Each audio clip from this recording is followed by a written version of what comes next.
Seguimos con el programa.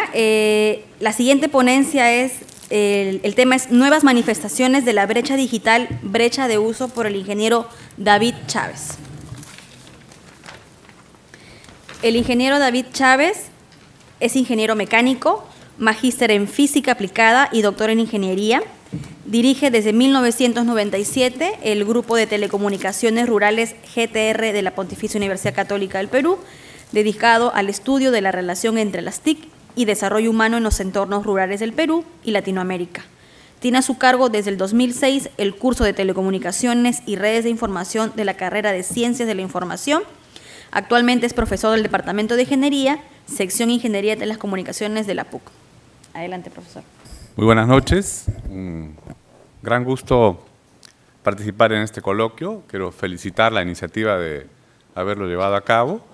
Y bueno, les traigo un granito de arena, una pequeña contribución desde mis preocupaciones, desde la reflexión, desde el quehacer que me ocupa como académico y que quiero compartir con ustedes tal vez para motivarles a trabajar, a cultivar y a profundizar precisamente en el núcleo de la carrera, en el core de la carrera de Ciencias de la Información. Y con un arraigambre, con un aterrizaje bastante, digamos, adecuado a la realidad que nos toca vivir. Va a ser un desafío para mí hablar de espaldas a la presentación, pero lo voy a intentar. Muchas gracias. Bueno, todos aquí deben haber hablado y haber escuchado y haberse preocupado y ocupado del tema de la brecha digital, ¿de acuerdo? Ha estado en la agenda de los profesionales de las ciencias de la información y de los profesionales de las ciencias sociales y de los profesionales del desarrollo y de una serie de, digamos, de disciplinas y de ocupaciones y también de visiones y de propuestas, ¿de acuerdo? Y como la tuberculosis, a esta altura del siglo XXI, pues a esta altura de la madurez de las tecnologías, de las redes, de la sociedad informatizada, de la sociedad en red, ya debería ser un tema que está resuelto, ¿no es cierto? Y acá hay una respuesta dual, ambivalente, ambigua y peligrosa, que exige tomar posiciones. Y tiene que ver con que sí, ¿no? Con que, claro, la brecha digital ya se ha combatido, se han destinado, sobre todo las agencias de cooperación multinacional, multilateral, han destinado ingentes cantidades de dinero al combate, a la reducción o a la desaparición o el estrechamiento de la brecha digital. Y ha habido propuestas muy innovadoras, desde la UNESCO hasta las ONGs en la Amazonía, en nuestro medio, por ejemplo. Pero resulta que, como la tuberculosis, la brecha digital se reinventa y se actualiza y día a día aparecen nuevas manifestaciones que vuelven a preocuparnos y que, como la tuberculosis, siguen mermando, en este caso, la salud y el desarrollo intelectual de las personas, ¿no? Que es un aspecto importante del desarrollo integral. Entonces, un poco adentrándose en el diagnóstico de esta problemática, y es un tema que nosotros trabajamos bastante en mi unidad, porque trabajamos detrás de la propuesta de desarrollo integral y las tecnologías como gatilladores de ese desarrollo en el ámbito rural. Entonces, nos damos todos los días de cabeza con esta problemática, ¿no? Y entonces, los académicos hemos identificado detrás de esta manifestación persistente, pertinaz de la brecha digital, una dinámica, un ciclo no virtuoso, sino todo lo contrario, que se llama un ciclo perverso, ¿no es cierto? Y entonces este ciclo perverso que digamos, hace que se perpetúen manifestaciones una tras otra, a pesar de los ingentes esfuerzos que se hacen para estrechar o desaparecer la brecha digital, más o menos se resume en estas 4 etapas que tienen ustedes visualizadas aquí. La primera sería que partimos de un mundo desigual, ¿de acuerdo? Antes del advenimiento de la sociedad del conocimiento, de la sociedad en red, como me gusta llamarla a mí, ya estábamos desiguales, ya estábamos divididos, ya estábamos detrás de brechas, ¿no es cierto? Y desde ese punto de partida, las propuestas basadas en TIC, en TIC, lo que han hecho es acentuar esas brechas y esas divisiones. Al contrario de lo que se creía, esto ha ocurrido. Y entonces vemos aquí que en un primer paso tenemos pues desigualdades categóricas, ¿no? Estas desigualdades categóricas son desigualdades que más bien les toca explicar a los sociólogos, ¿no es cierto? Pero a los profesionales de la ciencia y la información nos toca vivirlas como realidades. Luego tenemos que esas desigualdades de tipo categórico generan desigualdad en el acceso. Y ahí empieza el primer capítulo del combate, del enfrentamiento, del manejo del tema de la brecha digital. Pero la desigualdad en el acceso se traduce en desigualdad, como vemos en la etapa 3, de participación en la sociedad. Y eso ya es grave, ¿no? El concepto de ciudadano digital es un concepto absolutamente real y tangible en nuestros días.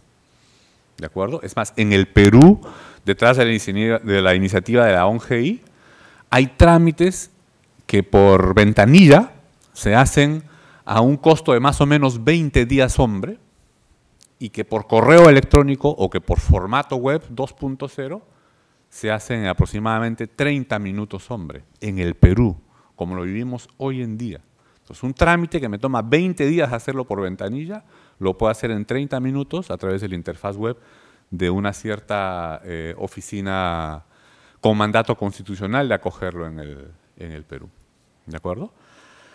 Y por último, esta desigualdad en la participación en la sociedad obviamente nuevamente se traduce en desigualdades estructurales o desigualdades de primer orden, como solemos conocer. Bueno, un breve repaso, así solamente para refrescar quienes ayer no hemos estado leyendo sobre brecha digital, cuáles serían estas desigualdades de primer orden, ¿no? Así, repasando nada más, para los que ayer no lo han leído, yo sí obviamente porque estoy en esto todos los días, ¿no? Y tenemos ahí en primer lugar las que tienen que ver, por ejemplo, con nación, ¿no? ¿Tu nación es una nación desarrollada o es una nación que todavía está en vías de desarrollo, ¿no? El tema de la urbanidad, el tremendo contraste que hay entre lo urbano y lo rural, ¿no? El tremendo contraste que hay entre la edad también, ya lo acaba de mencionar hace un momento la licenciada Linares, ¿no? Los nativos digitales y los inmigrantes, los advenedizos digitales, entre los cuales me cuento, ¿no? El género, todavía hasta hoy, es un tema serio, profundo y de graves consecuencias, ¿no? de cara a las tecnologías de información y comunicaciones. La raza o la etnia, ¿no? El ingreso, la personalidad. Fíjense cómo características inclusive del entorno íntimo personal tienen que ver con esto. La salud también, ¿no? Bueno, dejamos ahí nuestro repase. Y vamos a ver ahora por qué es que esta dinámica perversa, este círculo vicioso, genera nuevas manifestaciones dañinas de la brecha digital, a pesar de los esfuerzos que se han hecho para combatirla, para cortarla, para cerrarla, etcétera, etcétera. Bueno, los autores han identificado aquí un proceso que se llama de apropiación de las TIC, o sea, un mecanismo complejo, por eso le decimos proceso, que tiene fases, que tiene etapas y que tiene características y condiciones y sobre todo contexto. Y que lamentablemente tiene que darse en secuencia para que al final tengamos como producto, como output, como salida de ese proceso, a un ciudadano digital pleno que ha aprendido la lección más importante, y es que puede valerse, y es que los medios digitales no se diferencian de los demás medios y recursos que están a su alcance como persona para su realización. Lo ve todo igual y lo usa todo igual, ¿de acuerdo? Ese es el producto. Entonces vemos ahí que hay una secuencia que tiene las etapas que están viendo ustedes ahí. Y la primera es la motivación. Esto felizmente ha sido reconocido en los últimos 5 o 7 años. Yo asistí a un congreso sobre sociedad de la información hace 12 años, y créanme que en Argentina, fue en Buenos Aires, auspiciado por la UNESCO, y en esa época la primera etapa del proceso era el acceso.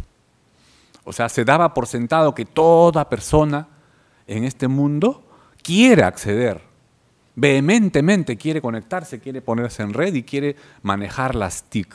Se daba por sentado, seguro, claro, entre los 400 y tantas personas que asistimos a ese congreso, eso era verdad, pero ahí nomás extrapolando en el mismo recinto de la Universidad de Buenos Aires donde se hizo el congreso, seguramente que no era así. Felizmente ahora ya se reconoce, ahora partimos de la motivación. Y la motivación tiene aspectos, facetas intrínsecas y extrínsecas. Sobre las intrínsecas, pues casi nada podemos hacer porque van a depender de la persona, ¿de acuerdo? De su balance psicológico, emotivo, nutricional, de salud, etc. Y en las extrínsecas, algo, sí podemos hacer algo, y ahí, por ejemplo, es importante el papel de la escuela, ¿de acuerdo? De manera que un agente cerrador de brecha digital es la entidad educativa que desde los primeros estados de la instrucción, vamos a llamarlo así, porque la educación es, creo, algo más complejo, desde los primeros estadios de la instrucción, o sea, lo que se desarrolla en el colegio, ya fomenta y ya promueve el dominio, el manejo, la apropiación de tecnologías de información y comunicaciones como uno más de los procesos de socialización, ni más ni menos que eso, ¿de acuerdo? En el segundo estado encontramos sí verdaderamente al acceso, o sea, ya quiero conectarme, quiero apropiar, quiero utilizar, quiero valerme de, ya pues vamos a materializarlo, para ello está una realidad física que hay que vencer. Y esa realidad física, como les suelo decir a mis alumnos en el curso que tengo el privilegio de dictar para la carrera, es tal vez, si no el más, es uno de los más grandes negocios en términos de rentabilidad de la sociedad actual, el negocio de las telecomunicaciones.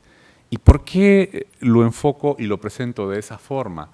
Porque se necesitan ingentes recursos económicos, un esfuerzo económico sumamente grande para poder vencer la dificultad física y tecnológica del acceso. Ustedes no se imaginan la complejidad financiera, económica y técnica que hay detrás de una simple conexión 3G en el teléfono móvil, para que así junto con tu correo tengas tu Facebook, tu Snapchat, tu WhatsApp, lo que quieras. Y eso cuesta, y eso no solamente lo paga el abonado que se suscribe a un operador de telecomunicaciones, también el operador lo paga, también el Estado y también el concierto y el concurso de Estado, de manera que hay barreras y hay inversiones y hay grandes pasos y grandes esfuerzos que tienen que darse para que el acceso esté garantizado. Y ustedes dirán, ¿y por qué el profesor Chávez trae eso a colación? Lo sabemos, porque precisamente esto explica por qué, por ejemplo, las economías débiles no las pueden solventar. ¿Por qué las universidades fuertes sí y por qué las universidades débiles no? Háganse la pregunta, ¿cuántas universidades aquí en el Perú tienen acceso a Internet 2? Hay universidades que ni siquiera saben qué cosa es. Hay profesores de universidad, profesores de ingeniería y de ciencias de la información que nunca han tenido el privilegio de utilizar recursos de Internet 2 en su formación siquiera, no en su uso diario, cotidiano. Y entonces el acceso es un problema. Y claro, como los desafíos son monumentales, entonces aquí en el tema del acceso los esfuerzos han quedado pequeños. Y tal vez esto ha sido lo que ha distraído, porque cuando se habla del problema de la brecha digital, nos hemos quedado mucho en el acceso, como yo ahora, pero vamos a tratar de superar eso. Luego tenemos el tema de las competencias digitales. Vencido el acceso, entonces la persona se ve en la facultad, en el uso, en el ejercicio de competencias digitales, ¿no? Y finalmente ya es un usuario pleno, al 100%, capaz de desarrollar todos los potenciales que las tecnologías de información y comunicación pueden poner a su alcance, ¿de acuerdo? Acá quiero terminar por resaltando que el problema del acceso ha sido tal vez la faceta o el interfaz más visible y el que más esfuerzos ha insumado, pero no el más importante, porque cuando se habla de una cadena, ¿no? Cuando se habla de un eslabonamiento, pues todos son importantes y el más débil es el que define la debilidad de todo el sistema, ¿no es cierto? ¿Qué tenemos a continuación? También un refresco así rapidito de las competencias digitales. No las voy a leer, véanlas ustedes, pero no son pocas. Y miren ustedes que son algunas bastante exigentes. Y si nosotros queremos que un ciudadano digital se integre a la sociedad en pleno derecho como contribuyente y como proponente, más o menos a los 25 años, algunas de estas competencias las tiene que desarrollar por 10 o más años. Así que fíjense ustedes el tamaño del desafío. Entonces, si queremos que se integre a la sociedad a los 25 años, como ciudadano digital pleno, y si tuvo que empezar 10 años antes, entonces quiere decir que más o menos entre los 12, 13 y 14 debería de haber cumplido los requisitos. Miren ustedes la lista que hay ahí. ¿Y el requisito del requisito cuándo? Desde prekinder, ¿no? Desde nursery. Es obvio. ¿Y qué pasa si no puedo proveer yo un sistema educativo que sea capaz de encargarse de todo ese eslabonamiento, de todo ese encadenamiento de etapas? Empiezan a haber fallas, empiezan a haber brechas. ¿Ok? Bueno, la brecha de uso. Entonces yo les decía que hay una manifestación perniciosa, nueva, que está empezando a preocupar ahora a la comunidad académica detrás de este asunto de la sociedad de la información y que hemos convenido en llamar la brecha de uso. ¿En qué consiste? Bueno, resulta que hay algunos usuarios que hacen un uso mañoso, sesgado, un uso aprovechador de los recursos que ponen en sus manos la tecnología de información y comunicaciones que es omnipresente en nuestra sociedad. ¿De acuerdo? Y hay otros que no hacen eso y que más bien se van por el lado más dulce del asunto y solamente se entretienen, pasan un buen rato a costa de estos recursos y de estas herramientas y de estas posibilidades. Entonces se trata de enfrentar un potencial uso de las tecnologías de información y comunicaciones versus un uso real de las tecnologías de información y comunicaciones.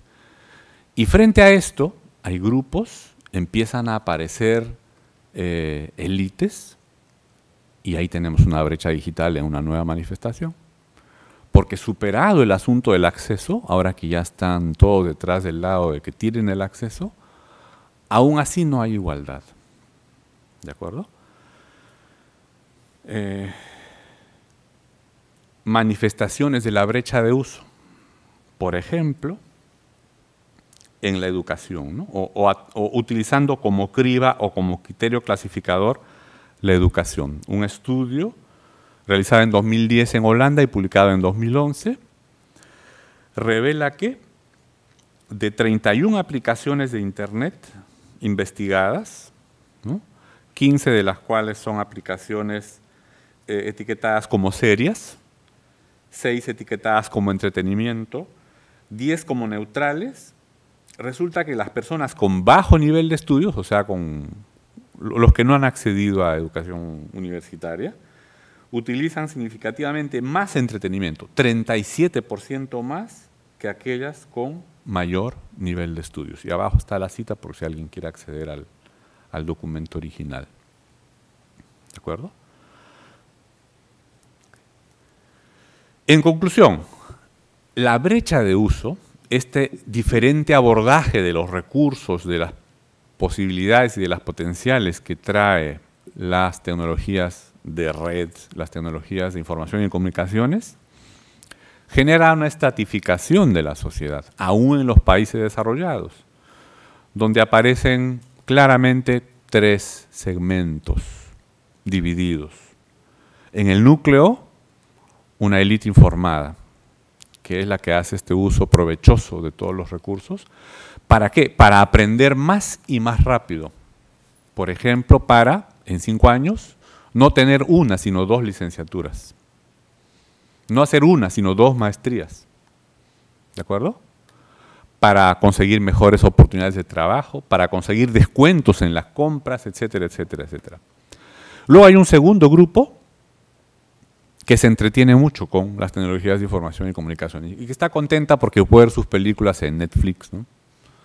Está contenta con eso. Y está contenta con eso porque el próximo mes ya HBO ya va también va a salir con una propuesta over the top, ¿no? OTT. Y está contenta con eso. Y claro, está el tercer grupo, que es del orden del 25% en los países desarrollados, o sea, de la población que no superó la brecha de acceso y que por lo tanto queda fuera de todo este asunto. ¿De acuerdo? Gráficamente se vería más o menos así, ¿no? Ahí tienen ustedes los 3 grupos con sus 3 características principales y gráficamente así. La élite informada, una pequeña minoría, 15%, la mayoría participante que se entretiene mucho y que usa tiempo de red pero no hace todo el uso y no desarrolla todo el potencial que podría, y los excluidos. Bueno. Detrás de esta visión es que se van a alinear las estrategias educativas, de socialización, de negocios, etcétera, etcétera, y hasta de combate a las nuevas manifestaciones de la brecha digital. Entonces, en este coloquio quería compartir con ustedes esta reflexión humildemente. Muchas gracias. Muchas gracias, ingeniero Chávez. Vamos a pasar rápidamente unos minutos para dar respuesta a sus consultas. Si alguien tuviera preguntas, por favor. Buenas noches. Gerson Oxax pregunta por el streaming, ¿cómo se mediría la magnitud de la brecha digital y cómo debe ser el papel del Estado con respecto a la sociedad de la información? Bueno, yo creo que voy a, para ganar tiempo, empezar por abordar el segundo aspecto. No responder, porque es muy difícil realmente elaborar una respuesta, pero el Estado tiene que ser un promotor de la inclusión digital. ¿Por qué? Porque la inclusión digital es la herramienta que combate a la exclusión y que genera ciudadanos de segunda clase, ciudadanos no participantes, ¿de acuerdo? Ciudadanos no proponentes. Y precisamente el papel del Estado es maximizar el bienestar de la persona, y entonces eso pasa por la inclusión. Entonces mi respuesta es categórica en ese sentido. El Estado tiene que ser un promotor de la inclusión digital. Y un poco ligando lo que yo presento con lo que ha presentado la licenciada Linares aquí, la primera batalla en toda la guerra se libra en el colegio, y no en la secundaria, sino en las primeras etapas en la iniciación escolar. Ahí tienen que colocarse los bastiones sobre los cuales vamos a construir ese ciudadano plenamente digital que a los 25 años, 25, 26 se incorpora ya en pleno uso y derecho a la sociedad, ¿no? Como ciudadano digital. Vamos con una siguiente consulta rápidamente. Dice, en el Perú, ¿cuál de los grupos es el mayoritario? ¿Excluidos? ¿Mayoría participante? Bueno, en el Perú todavía no hemos vencido la brecha de acceso, recién lo estamos haciendo, y cuando se termine de implementar la red dorsal de fibra óptica en el país, que yo espero sea no más allá del 2016, recién podemos decir que los excluidos van a ser la minoría, del orden del 20%, pero ahora son todavía entre el 50 y el 60% de la población. A pesar de que en el Perú ya hay 35 millones de teléfonos móviles, lo sorprendente es que no hay más de 2 millones de smartphones, o sea, de teléfonos, terminales, donde se hacen presentes todas las tecnologías que están disponibles. Los demás son solamente terminales de voz y de mensajes SMS, ¿no? Entonces, eso tiene que cambiar ya drásticamente. Y la última pregunta dice, ¿de qué manera cree que la educación ayudaría a superar la brecha digital?